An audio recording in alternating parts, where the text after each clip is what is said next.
fotoğraf çektirmeyi çok severler. Karaoke'yi çok severler. Facebook'un ve TikTok'un en fazla kullanıldığı yerlerden birisidir Filipin. Teyzemiz de ablamızın bitlerini ayıklıyor. Burada kadın vefat etmiş.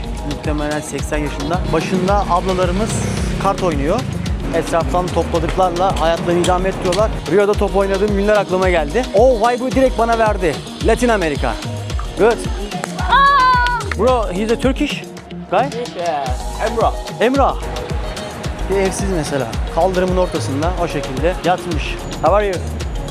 Evet. Ve arkadaşlar pompalı tüfekle bekliyor abi kapısında. Turkey. Türkiye, ya Türkiye. I wanna go with you. Yeah, let's come. Dünyanın bir ucundan bu videoyu size ulaştırmama katkı sağlayan sağlıklı su arıtma cihazı Aura Sebulon sponsorluğuyla başlıyoruz. Türkiye'nin lider su arıtma markası Aura Sebulon Unique sunar. 114 milyon nüfusuyla birçok adadan oluşan, enerjisiyle insanlara ufuklar açan Filipinlerin başkenti Manila'dan hepinize selamlar. Melih kardeşiniz Manila'nın hem arka sokaklarına geçecek hem de Manila'nın görünen vitrinine geçecek. Doğaçlama gidiyorum. Postu deldirmek istemiyorum. Ekipmanı kaybetmek istemiyorum ama hemen hello. Good. How are you? No money bro, no money, no money. Arkadaş ben nereye geldim? Bu video farklı iki kutupları gösterecek. Hareketli hayatı gösterecek. Yani hareketli hayat derken ülkenin vitrinini gösterecek. Lüks binaları göreceğiz. Bir yandan da ülkenin arka sokaklarını göreceğiz. Bugün arka sokaklardan başladık. Farklı farklı insanlar, milletler yaşıyor. Bro, şeyi fark ediyorsunuz, genç çocuklar bile laf atıyorlar, selam veriyorlar. Çok yanlış yerlere girmek istemiyorum. Çünkü bilmediğim sokaklar. Arkadaşım da dedi ki sağ salim eve gel Melih. Birçok çocuk görüyorsunuz arkadaşlar. Burada çok fazla bir genç nüfusu var, çocuk nüfusu var. Çocuklarda da Amerika özentiliği var. Ne demek istediğimi ilerleyen saatlerde anlayacaksınız. Bir de şimdi şöyle bir şey var. Biz bugün burada arkadaşlar sokak lezzetlerini deneyimlemeye çalışacağız. İnsanlara sohbet edeceğiz. Buranın turistik lokasyonlarına gideceğiz. Bir de böyle arka taraflarına, arka sokaklara gideceğiz. Baksanıza abi bu insanlar burada yaşıyor. Bunlarla da genelde taksicilik yapıyor. Benim bulunduğum bölge şimdilik böyle çok fazla ileri gitmeyeceğim dediğim gibi. Sadece size böyle ana hartellerde göstermek istiyorum. Çünkü abi postu deldirmek istemiyorum. Gelmeden önce çok fazla uyarı aldım. Melih dediler çok aralara gitme, kaybolma. Burada böyle bir alan var. Aşağı doğru gidiyor ama ben biraz daha insanın olduğu yerlere gideceğim. İlk deneyimimi söyleyeyim arkadaşlar, öyle bir egzoz kokusu var ki burada. Yani böyle bayağı buram buram egzoz kokuyor insanı. Hello my friend. Thank you so much. Genelde insanlar hep laf atıyor. Bunu ilerleyen saniyelerde çok göreceksiniz. Tam bir şeyden bahsedeceğim. Birisi arkadan bir şeyler söyleyecek. İlk başta biraz tedirgindim. Sonra yavaş yavaş tedirginliğim geçti. Şimdi de Hindistan gibi abi. Nasıl bir mahalleden başladıysam. Hello. Abi çok gürültülü bir yer. Hello bro. Vallahi çoluk çocuk. Gelenler genelde para istiyor. Özellikle çocuklar. O yüzden şöyle bir daha ana hatta giriş yapalım. İnsanlara selam vere vere sohbet ede de gideceğiz. Videoda birçok ayrıntı olacak. Arkadaşlar ayrıntı. How are you bro? Good. Ulan şöyle tekme attık ya yanlışlıkla. Hello bro, how are you? Good. Bak şöyle yerler çok ilgimi çekiyor da gerçekten yalnız gidilmez. Yani hele ki benim gibi daha önce gasp deneyimi olan bir insan için bir şeyi bir daha deneyimlemek, tecrübe etmek gereksiz olur. Zaten daha önce denedik, onun ne demek olduğunu biliyoruz. O yüzden Filipinler yolculuğumda normalden birkaç kat daha dikkatli olmaya çalışacağım. Bir yere girerken özellikle akşama kalmayacağım. Belli mahalleler var, oraları araştırdım. Abi oralara zaten yani kendi başıma gitmeyeceğim ama burada lokal insanlar tanıyorum. Diyeceğim ki abi getir bizi bakalım buranın arka sokaklarına. Neler oluyor, orada neler bitiyor. Gerçek hayatı göster bize. Onlar da olacak muhtemelen. Bro, how are you? I'm fine. Good. Bro, what's your name? My name is Bruma. Bruma. You are so dangerous, man. Yes, sir. See you again. Okay, bye bye. From? I'm from Turkey. Turkey. Türkiye. İstanbul. Huh? İstanbul, Türkiye. I don't understand. Turkey. You don't know? Okay. Okay my friend, see you. Bye bye. Ulan çocuk Türkiye'yi bilmiyor. Biraz bağırmak zorundayım çünkü arkada müthiş bir ses var. Zaten mikrofonsuz olsa muhtemelen hiçbir şey duyamazdınız. İnşallah mikrofon kalitesinin hakkını veriyordur. Bu konuda zaten uyarı alıyordum sizden. Hani Melih güzel bir mikrofon al diye. Neticesinde mikrofonumuzu aldık, kameramızı aldık. Yatırım yapıyoruz. O yüzden beğeni, like ve hype'larınızı bekliyor olacağım. Sizinle beraber bugün dijital bir yolculuğa çıkacağız. Gözümün gördüğü, gönlümün gördüğü yerleri size göstermeye çalışacağım. Bir tık tehlikeli yerden başladım. O yüzden bazı yerlerde kayda girebileceğiz, bazı yerlerde giremeyeceğiz. Zaten onu izlediğiniz yerlerden kestirebilirsiniz diye düşünüyorum. Yan kesicilik oluyormuş burada. Kamerayı sıkı tut dediler. O yüzden ayaklarımız yere sağlam basacak inşallah. Maalesef daha önce arkadaşlarımızdan gasp edilen oldu. Malzemelerini kaybedenler oldu. O yüzden böyle gözler fıldır fıldır ilerliyoruz. Baksanıza abi gittiğimiz yere. Yani bu kalabalıkta mecbur dikkatli olmak gerekiyor. Ve de bölgede hiç turist falan hiçbir şey görmedim. Şu an tam böyle biz olayın kalbindeyiz. Hayat burada akıyor gibi bir şey. Çok gürültülü olacak bu video. Bazı yerler özellikle. O yüzden şimdiden kusuruma bakmayın. Sizi Manila'ya, gerçek Manila'ya getirmek istedim. Bugün şehrin iki yüzünü de göreceğiz abi. Bugün ak koyun, kara koyun ortaya çıkacak. Dur baba, dur. Gel abi. Gel. Please. Please bro, respect bro, respect. You are welcome, have a nice day. Bak Güleş ablalarımız. Yüzüğülü hello. Ve geldik şöyle bir pazarına giriş yapalım bakalım. Şehrin nabzının attığı pazarı nasılmış? Videonun hemen girişinde söyleyeyim. Arkadaşlar bir Filipin pesosu şu anda 73 kuruş civarında. Filipin pesosu yani şu gördüğünüz işte 20 Filipin pesosu. Mesela bir yumurta. Bu yumurtanın rengine baksanıza. Ne yapmışlar? Boyamışlar mı? Ne yapmışlar ya? Mangolar var böyle. Kadınlar hayatın içerisinde. Bakalım insanlar ne tüketiyor? Ona bakmak lazım. Genelde zaten diğer Güneydoğu Asya ülkeleri gibi, Güney Asya ülkeleri gibi abi pirinç çok fazla tüketiliyor. İlerleyen saatlerde farklı yemekler de deneriz, farklı tatlar deneriz. Bakarız burada ne var ne yok. Ama konuşurken abi ister istemez böyle insanın boğazı ağrıyor. Çünkü şehir şimdilik gürültülü. En azından bu kısmı çok gürültülü. Diğer yüzü daha sakin olacaktır muhtemelen. Hemen burada bir kilise var. Göstereyim size şöyle. Burada özellikle cepçilik çok oluyormuş. Bir anda farkına varmadan alıp gidiyorlarmış. Bu tarafta kilise var ama ben böyle halkın, pazarın içinden geçmek istiyorum. Mangustenler var. Bayılırım mangustene. Mangustin, right? It's so good. So good. 35. Tam bir pazar bak abi. Bak inanın normalde böyle yerlerde bir de telefonla beraber çekim yaparım ama şimdi hiç telefonu cebimden çıkartmıyorum. Cüzdanımı evde bıraktım. Yanıma biraz para aldım ve öyle o şekilde yola çıktım. Çünkü dedim ki hiç riske atmaya gerek yok. Ne kadar çok malzeme o kadar fazla risk. Hello, how are you? I'm fine. Good. What is your name? Kirby. Kirby, you are from? Batangas. Batangas. In Manila, right? No, province. Probably. Okay. Because of today my first day, I don't know. You? Today my Where first Türkiye. Türkiye, yeah. Nice to meet you bro. Evet, dediğim gibi insanlar genelde böyle laf atıyorlar, sohbet ediyorlar. Yani kimse yabancılamıyor. Hatta yabancı olduğumu ve vlog çektiğimi görünce daha fazla böyle bir ilgi alakaları oluyor. Şuna bakın arkadaşlar. Şuna bakın. Ne kadar melek gibi ya. Güzel lüks mekanlarda bizdeki fiyata yakın. Aslında bizden biraz daha ucuz gibi ya. Yani mesela bazı yemekler 100 peso falan 70 liraya doyuyorsun. Bazı yerlerde 200 peso. O da işte ne kadar ediyor abi? 150 liraya doyabiliyorsunuz. Bence Filipinler ucuz ama Filipinlerin pahalı olan yeri zaten ulaşım. 7600'den fazla burada ada var arkadaşlar. Bu adalar arasındaki de malumunuz ulaşım maliyetli olacaktır. O yüzden bizi biraz maliyetli bir yolculuk bekliyor. Bak gel vatandaş gel. 100 pesoya eşofmanlar, pantolonlar 70-80 liraya. Alışveriş işte. Asya ya. Asya'nın gözünü seveyim. Ama diğer gittiğim Asya ülkelerinden burası bana daha farklı geldi. Oo bakın burada Penoy balut. Peney balut. Arkadaşlar burada balut adında bir şey var. Bu ne demek biliyor musunuz? Ördek embriyo aşamasına geliyor. Yani biraz daha kalsa kabuğunu kırıp ördek yürüyecek. O aşamadayken yedikleri bir yiyecek balut. Nasıl yiyorsunuz filan diyorlar. Çok ilginç bir şey. Bu arada hani böyle görüntüsü de çok hoş görünmüyor göze. Ama Melih dener mi? Hiç sağ solu belli olmaz yani Melih.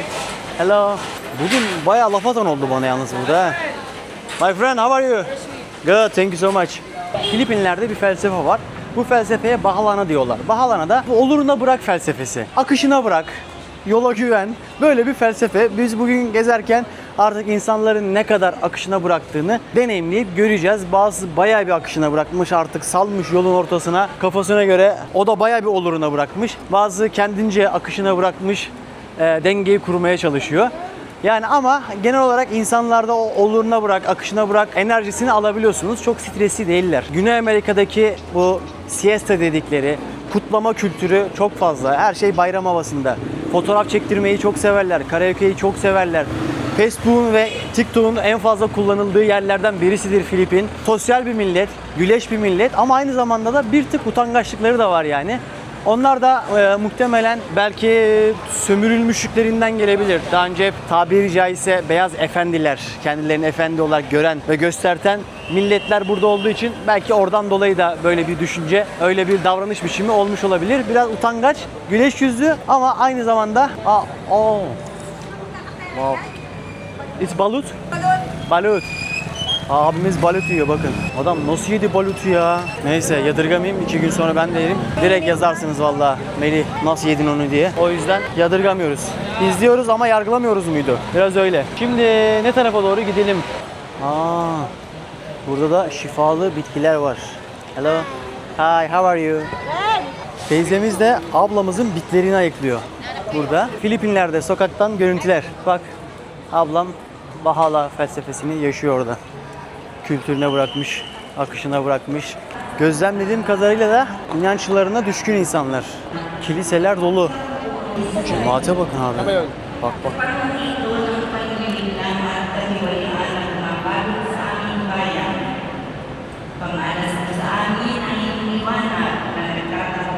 Cemaatleri bayağı kalabalık arkadaşlar. Herkes bir şey satmaya çalışıyor. Gelir seviyesine değinelim dostlar. Yani bu insanlar ne kadar kazanıyor? Ben yine arkadaşıma sordum. Normal bir yerde çalışan, hani biraz daha kurumsal bir yerde çalışan, işçi statüsünde geçen biri ortalama günlük 500 peso alıyor.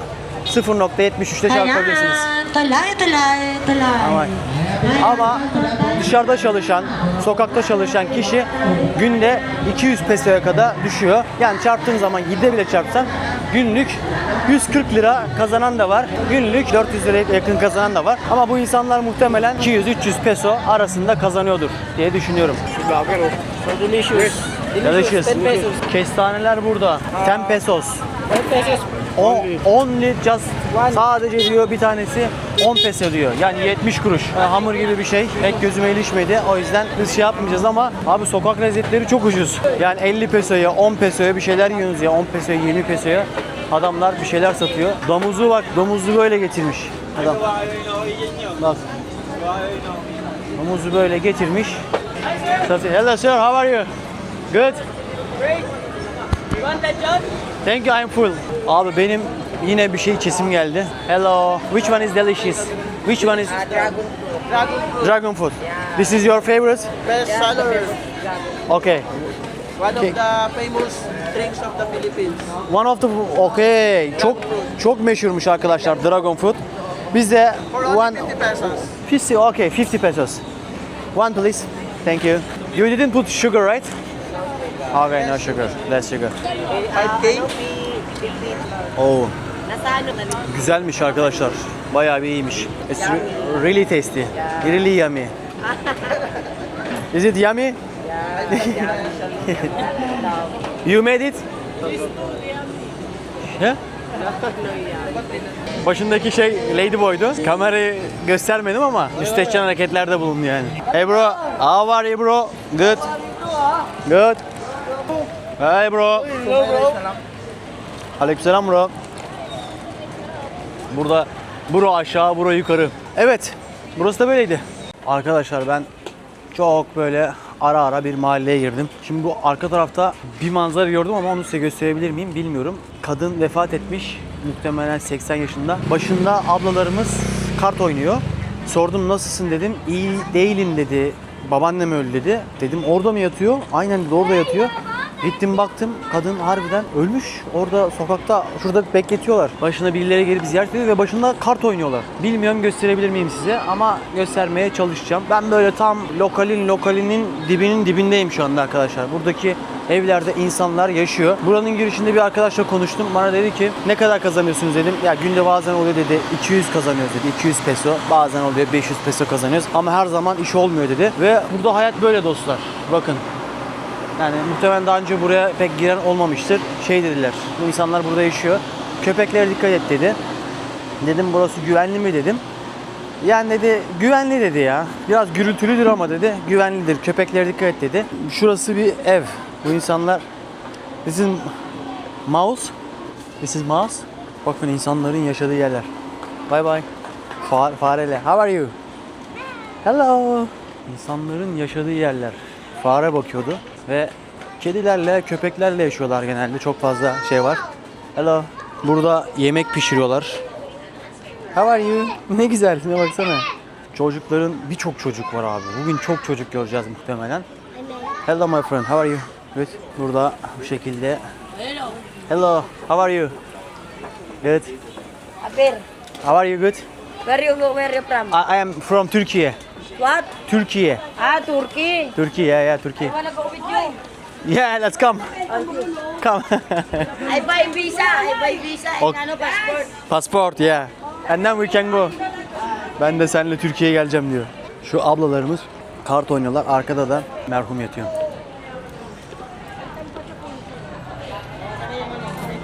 Tabii gösteremem. Çünkü YouTube banlar muhtemelen. Yani YouTube ceza vereceği için gösteremem.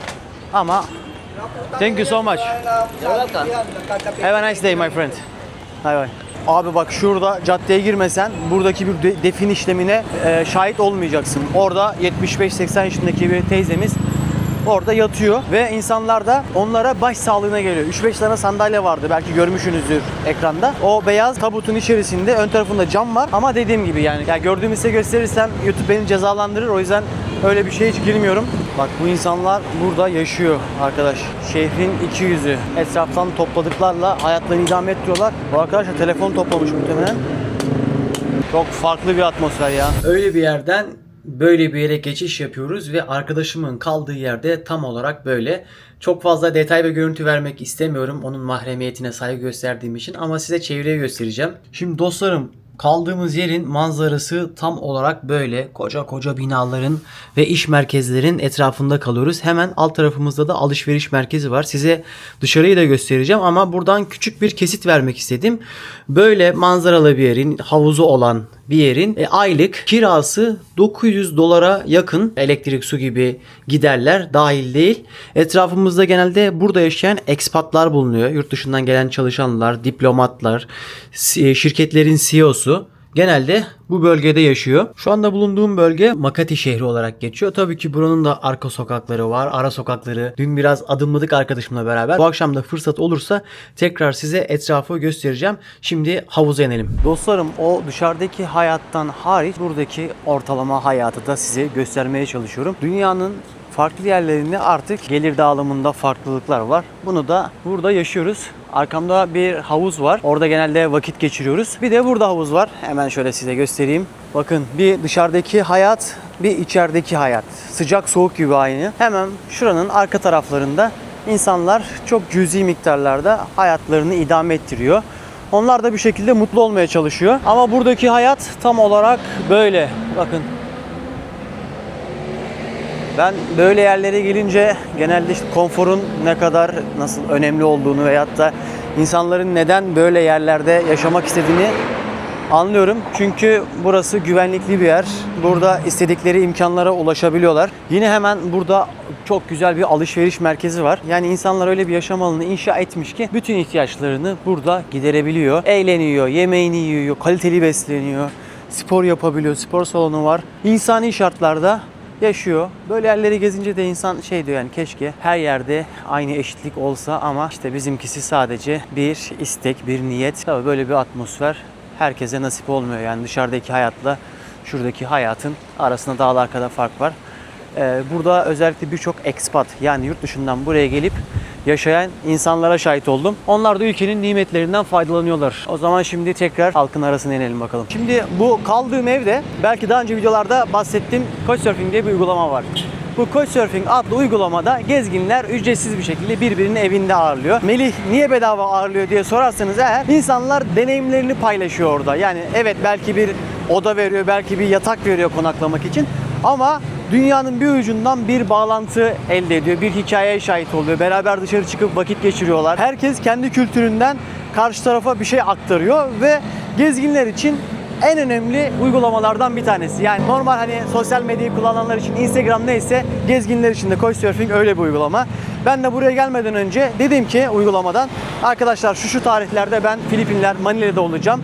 Bir baktım 4-5 tane mesaj geldi. Herkes evine davet ediyor. Bakın normalde ben insanlara sormam gerekiyor, beni evinizde ağırlar mısınız diye. Onlar direkt bana talepte bulundular ve direkt bir arkadaşım, şu anda kaldığım, iyi ki de onu seçmişim. Çünkü çok iyi bir insan. Onunla beraber de ilerleyen zamanlarda videolar da çekeriz. Kamerada gösteririm kendisini. Ve hemen dedim ki evet, kalabiliriz, neden olmasın dedim. Ve o kadar iyi davrandı ki geldiğinde bana şey söyledi. Melih dedi, ne kadar istiyorsan kal dedi ya. Yani hani hiç para mara söz konusu değil zaten, öyle bir uygulama değil. Ücretli bir şekilde kalmıyorsunuz. Sadece deneyim. Say, thank you so much my friend. Yo. Huh? Bro, I'm a tourist. Genelde böyle hemen para talep ediyorlar. Bak, ilk buraya geldim zaten şöyle bir şey oldu. Bir tane kız geldi yanıma. Ben diyorum ki ya yeni geldim zaten, para çekmemişim vesaire filan. Diyor ki işte para diyor. Böyle beni bir 15 dakika filan bir takip etti. Sonra ben neyse arabaya bindim. Şunu anladım. Yani fakir çok fakir olduğu için onlar bu şekilde bir yaşam formunu benimsemiş. Zengini, eğitimlisi de çok güler yüzlü, insani yönü çok ağır basıyor. Şimdiki ilk deneyimlerim yavaş yavaş aktarmaya çalışıyorum. İlerleyen zamanlarda muhakkak daha da çok duyguya ve bilgiye haiz olacağım bu ülkeden. Ama geldiğimde o şeyi yaşadım yani. Hani bazı insanlar para isteyerek darlıyor. Amerikalılardan kalan araçları modifiye etmişler, şasiyi uzatmışlar ve bu şekilde araçlar inşa etmişler. İçerisi genelde böyle tıklım, ben sırt çantasıyla buna sırt çantasıyla bindim. O şekilde yol yaptım ilk geldiğimde. Arkadaşım da şaşırdı. Ya Melih, sen bununla nasıl geldin buralara falan. Yani biraz kullanımı zor arkadaşlar. Lokallerin kullandığı, burada yaşayan insanların kullandığı araçlar çok ucuz. Bu aşamada şeyden bahsedeyim. Hemen uygulamalardan bahsedeyim. Hemen arkadaşım bana dedi ki bak Melih, bir yere motosikletle gideceksen şöyle bir uygulama var. Angas ve Grab var aynı şekilde. Bu uygulamayı kullanabilirsin. Motosikletle bir yerden bir yere, arkadaş 70 liraya 5-6 kilometre mesafeyi, 100 liraya 10 kilometre mesafede rahat bir şekilde gidiyorsun. Bu araçlar da taksi anladığım kadarıyla. Şu anda yine akıştayız. Bak, sokak kültürü hala devam ediyor ve genelde hep genç nüfus. Her yerde çocuk var. Çocuk kaynıyor. Aynı o işte Brezilya'nın vesairenin arka sokakları gibi. Rio'da top oynadığım günler aklıma geldi. O vibe'ı direkt bana verdi. Latin Amerika. Çocuk. Hello my bro, how are you? Good. Where'd you come from? Türkiye bro. Türkiye bro. You? What's your name? You? Jonas Pogi. Jonas Bogi. Yes. So cool bro. So cool. Cool, bro. Yeah. What about bro? Look at my Jordan short. Wow. My name is Ellen. Meli bro. Meli. Millie. Welcome to Philippines. Gogo. Philippines. Melih Bektaş. Melly Pitash. Aha. You're vlogging. Yeah, vlogging. What's your name? Melih. Melih Bektaş. Melly Pitash. Okay. Yeah, YouTube. Çocuklara bak abi. Tam böyle işte diyorum ya, bak hemen bir vibe değişiyor. Hemen atmosfer değişiyor. Biraz daha sokaklarda yürüyelim, sokağın nabzını tutalım. Böyle bir yer bak, evet. Evet, gerçekten evet köfte. Ama kapalı. Hello. İçeride kimse var mı? Close bro. When he will open? Maybe later 3 p.m. 3 p.m. Bro, he's a Turkish guy? Yes. Emrah. Emrah. Yeah. Oh, his name is Afa. Also, I'm Turkish. I want to visit him and I want to say hello. I'm from Turkey. Yeah. Maybe you came back. Later, okay, bro. Okay. You are living here? Yes, sir. I'm living here. How is the life here? Everything is good? Is it safe place? Safe place. Safe place. Sir. No any dangerous thing, right? No dangerous, sir. Okay, that's good, bro. Yeah. That's good, bro. Nice to meet you, bro. See you again. Yeah, bye bye. Emrah kapatmış dükkanı. Emrah öğleden sonra açıyor herhalde. Ve akşam artık belki geç saatte mi şey yapıyor ama burada alkollü mekanlar var. Bence Emrah şeyi düşünmüş olabilir. Ya burada alkollü mekanlar var. Akşam buradan çıktıktan sonra acıkırlar. Bir köfte ekmek yemek isterler. Ben de bu köfte ekmeği onlara yapayım deyip oraya bir mekan açmış olabilir. Konuşmadım. Belki denk geliriz. Eğer izliyorsa da buradan arkadaşımıza da selam olsun. İşleri güzel olsun. Ne diyelim. Bakın eski bir Jeepney. Adam üzerine de Jeepney bar yazmış. Vay be, sen eski Amerikan arabalarını al, böyle modifiye et ve toplu taşıma aracına çevir. Filipinlerle bu araba özdeşleşmiş. Çok yaygın, hala kullanılıyor. Buraya gelirseniz tek seferde olsa bence denenebilir bu tarzda bir Jeepney yolculuğu. Kamera kayıtta değildi ya. Tam arka taraftayım. Birisi önümü kesti. Kız ister misin dedi. Ben de yok dedim. Erkek ister misin dedi. Yok dedim. Adam öyle orada tezgahını atmış. Bu sokakta böyle evsizlere çok denk geldi. Diyorum ya bak, burada Latin Amerika kültürü, Latin Amerika vibe'ı mevcut. İnsanlar güler yüzlü ama bunun yanında bir yandan da böyle eğlenceye düşkünlük. İşte bazısının böyle kafası çok rahat, yani geleceğe dair herhangi bir planı vesairesi yok. Hayatı yaşıyor, günü yaşıyor. Yok öyleymiş, yok böyleymiş. Yani bak mesela, bak abi bir evsiz mesela. Kaldırımın ortasında o şekilde yatmış. Guest, where I am nationality? Which country? Italy, No, not Italy. Istanbul. Exactly. How do you know? Yeah. Agam benim direkt İstanbul dedi ya. Thank you bro. Yeah. How is going life? Where are you going? I'm just walking like that. You go to. What's your name? Meli. Mini. Yeah. You go to Old Manila. Old man, I have been there, I have been there. You been there? Yeah, just I'm walking. I will meet with my friends. Oh. Lokal. Agam sal beni agam. Yeah. Agam sal beni. İşim gücüm var, gideceğim. Yeah. Arkadaş hemen yapışıyorlar bak. Agamın zaten direkt talebi belli. Bak bırakmaz şimdi. Var ya, geldi ya. Yapıştı. Bro it's okay. Adam Melih diye bağırıyor halkın arasına. Ya velhasıl tam da bahsettiğim nokta bu yani. İnsanlar para isteme konusunda filan bayağı böyle bir istekliler, hevesliler. Bazen de darlatıyorlar. Wow. Oradaki hayattan buradaki hayata. Yine bir sıcak, bir soğuk. Burada da Rolex'in ürünlerini alabileceğiniz bir yer var. Hello my friend. How are you? Good. Ve arkadaşlar pompalı tüfekle bekliyor abi kapısında. Diyorum ya, gerçekten Latin Amerika vibe'ı. Kendi güvenliğini herkes kendi sağlamaya çalışıyor. Ya buraya gelmeden önce bir tık beni uyardılar. Hani bak Melih dikkat et. Ama lokal arkadaşımla kaldığım için o bana aşırı güven veriyor. Yani diyor ki şuraya gitme. Yani hani ne dediğim, Türkiye'nin en tehlikeli yerine giderseniz yani başınıza bir şey gelme ihtimali yüksek. Yanlış yerlerde bulunma diyor. Böyle deyince bazen insanlar şey söylüyor bana. Ya Melih diyor, her yerin tehlikeli bir yeri vardır. Her yerde kötü insanlar vardır. Evet, katılıyorum. Bunu daha önce ben de söylüyordum. Her yerin kötü insanı var, her yerde kötüler var. Allah iyilerle karşılaştırsın. Ama şöyle bir gerçek var ki arkadaş, her yerde kötüler var ama her yerde aynı kanunlar yok. Bazı yerdeki kanunlar böyle saat gibi işliyor. Orada hiç kimse suça meyledemiyor. Bunlardan en basiti, bundan birkaç zaman önce Singapur'da gözlemledik işte. Yani uyuşturucuyla yakalanmanın idam olduğu bir ülke. O yüzden bu tarz ülkelerde de belki kötü insanlar var, suça meyilli insanlar var ama suçun karşılığının hayatı olduğunu bildiği için böyle bir şeye yeltenmiyor. O yüzdendir ki her yerde kötü insanlar var ama her yerde kötü kanunlar yok. Ben de buna böyle bir şey demek istiyorum. İnsanlarda şunu fark ettim. Gerçekten Filipin insanı çok güleç.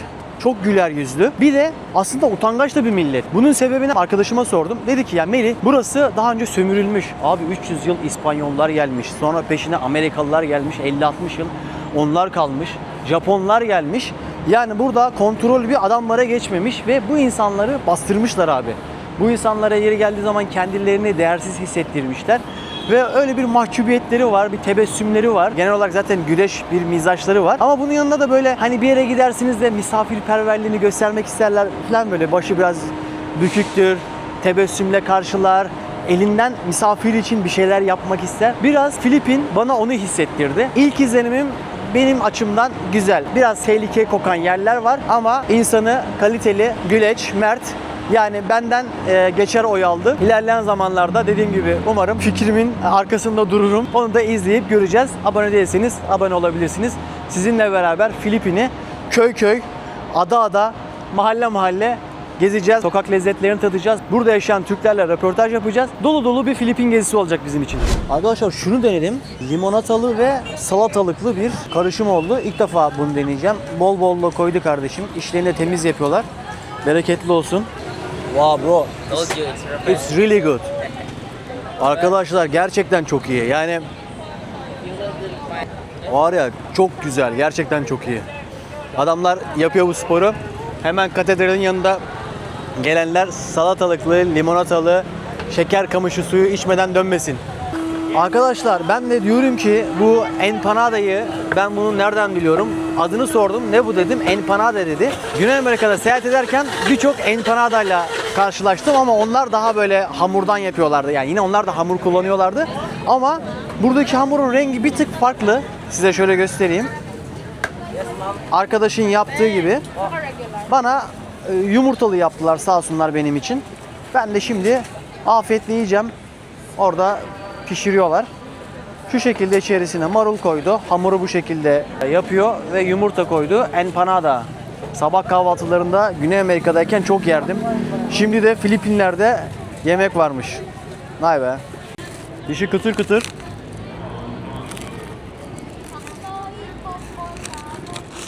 Güney Amerika'daki empanadadan bir tık farklı ama yine de güzel. Dostlar o zaman bana afiyet olsun. İkisi güzel bir uyum içerisinde oldu. Şunları yedikten sonra devam edeceğiz. Arkadaşlar şöyle güzel bir yer bulmuşken, güzel bir yol bulmuşken hemen vize konusundan da şöyle kısaca bahsedeyim. Filipin bizden vize istemiyor. Bir ay kadar vizesiz kalabiliyorsunuz. Vize kolaylığı olan bir yer ama ben buraya gelirken şöyle bir olay yaşadım. Farklı bir ülkeden geliyordum ve bana dediler ki ülkeden thank you so much. Thank you so much. Bana dediler ki ülkeden çıkış biletin var mı? Ben de olmadığını, tam zamanlı seyahat ettiğimi, yarınımın belli olmadığını söyledi. Adam da dedi ki yani sizi alamayız dedi. Ben de dedim ki sosyal medya kartımı kullandım. Arkadaş dedim ya biz turizm için geziyoruz. Biz dedim ülkenizi tanıtıyoruz, ülkenizi gösteriyoruz. O yüzden dedim yani bak aha da burada yaptığım işler de burada. Sosyal medya adreslerimi de gösterdim. Ya bunu bana yapma dedim. Oradan sonra nereye gideceğim belli değil dedim.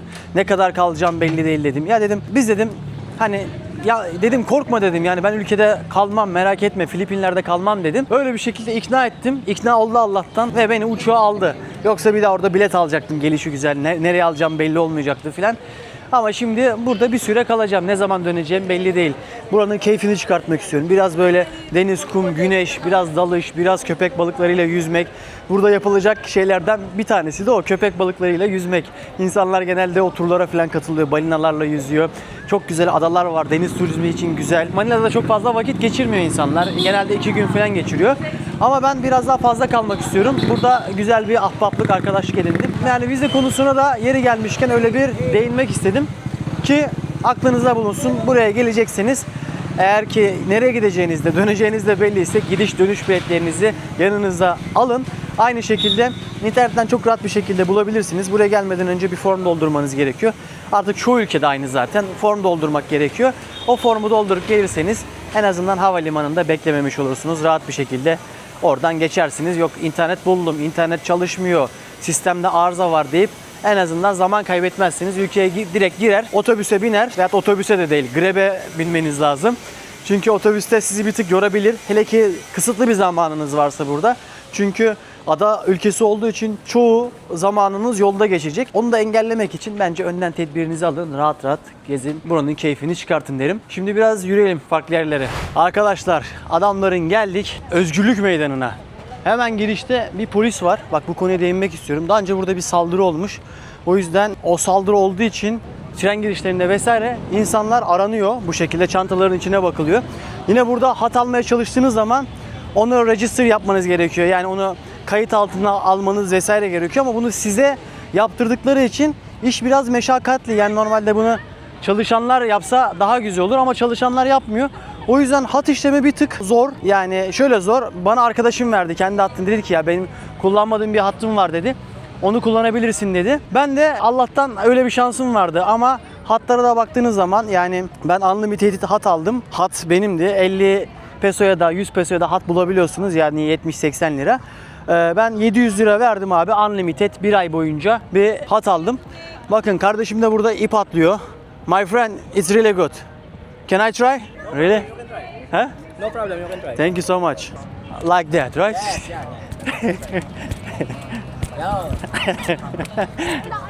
Yeah, I like the jump rope.